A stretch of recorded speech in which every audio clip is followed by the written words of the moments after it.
খাবার টেবিলে এই রেসিপিটা যদি কেউ দেখে মাছ মাংস ডিম কোনো কিছুই চাইবে না। আজকে তোমাদের সঙ্গে চাল কুমড়োর দারুণ একটা রেসিপি শেয়ার করব, যেটা খেতে খুবই সুস্বাদু আর একবার এইভাবে বানিয়ে খেলে রোজ রোজ বানিয়ে খেতে মন চাইবে। তো এই দারুণ সুস্বাদু চাল কুমড়ো রেসিপিটা বানানোর জন্য লাগবে চাল কুমড়ো।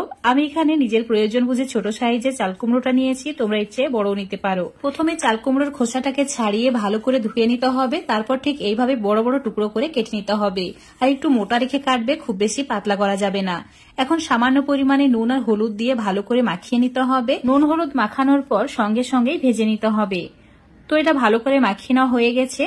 এখন চুলোর উপর একটা ফ্রাই প্যানে 2 চামচ মতো সর্ষের তেল অ্যাড করেছি। তেল খুব ভালো করে গরম হয়ে গেলেই দিয়ে দিতে হবে মশলা মাখা চাল কুমড়োর টুকরোগুলো। এখন চুলোর ফ্লেমটা মিডিয়ামে রেখে কন্টিনিউ নাড়াচাড়া করে গোল্ডেন ব্রাউন হওয়া পর্যন্ত ভেজে নিতে হবে। খুব বেশি পুড়িয়ে ফেললে হবে না, জাস্ট একটু গোল্ডেন ব্রাউন হলেই সঙ্গে সঙ্গে তুলে নিতে হবে। আর একইভাবে সবগুলোকে ভেজে নিতে হবে। আর ভাজার পর চাল কুমড়োগুলো 80% মতো সেদ্ধ হয়ে গেছে। এখন একটা কাপের মধ্যে 2 চামচ সাদা সর্ষে, তার সঙ্গে নিতে হবে 1 চামচ কালো সর্ষে। সর্ষে প্রথমে ভালো করে ধুয়ে নিতে হবে, তারপর এর মধ্যে অ্যাড করে দিতে হবে 2টি কাঁচা লঙ্কা এভাবে টুকরো করে। ঝালটা নিজেদের প্রয়োজন বুঝে কম বেশি করে নিতে পারো। আর দিয়ে দিতে হবে নারকেলের টুকরো।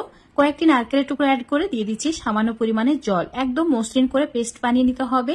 যদি প্রয়োজন হয় অল্প একটু জলও অ্যাড করতে পারো। এবার এই পেস্টটা টিফিন বাটির মধ্যে নিয়ে নিচ্ছি। তারপর অ্যাড করে দিচ্ছি স্বাদ মতো নুন, তার সঙ্গে অল্প পরিমাণে মানে 1/2 চামচ হলুদ গুঁড়ো, 1 চামচ চিনি, আর দিয়ে দিতে হবে কোরানো নারকেল। অবশ্যই এখানে একটু কোরানো নারকেলও অ্যাড করে দেবে। তারপর দিতে হবে 2 চামচ মতো সর্ষের তেল আর সামান্য পরিমাণে জল। জলের পরিমাণটা কিন্তু কম দিতে হবে। এবার সমস্ত কিছু ভালো করে মিশিয়ে নিতে হবে। একটু সময় নিয়ে ভালো করে মিশিয়ে নিয়েছি আর দেখতে ঠিক এইরকম হয়েছে।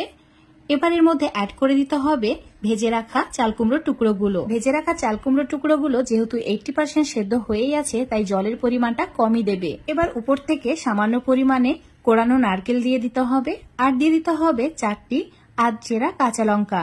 এটা দেখতে অনেক বেশি লোভনীয় লাগবে। আর দিতে হবে 1 চামচ কাঁচা সর্ষের তেল। তো এখন ঢাকাটা দিয়ে দিচ্ছি, তারপর স্টিম করে নেব। এই চাল কুমড়ো ভাপা বানানোর জন্য চুলোর উপর কড়াইয়ে 1 গ্লাস জল রেখেছি। জলটা হালকা একটু গরম হলে টিফিন বাটিটা জলের উপর দিয়ে দিতে হবে। তারপর ঢাকনা দিয়ে 20 মিনিট স্টিম করে নিতে হবে। মিডিয়াম আছে 20 মিনিট স্টিম করে নিয়েছি। টিফিন বাটিটা সম্পূর্ণ ঠান্ডা হয়ে যাওয়ার পর তোমাদের দেখাচ্ছি।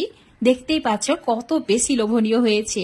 এটা যদি খাবার টেবিলে থাকে অন্য কোনো তরকারির প্রয়োজন হবে না। এভাবে চাল কুমড়ো ভাপা এত সুস্বাদু হয় যে মাছ মাংসকেও হার মানায়। আর এক পদেই প্লেট পুরো ফাঁকা হয়ে যায়। আজকের এই চাল কুমড়ো ভাপা রেসিপিটা যদি তোমাদের ভালো লেগে থাকে অবশ্যই বাড়িতে এইভাবে একবার বানিয়ে খেয়ে দেখবে।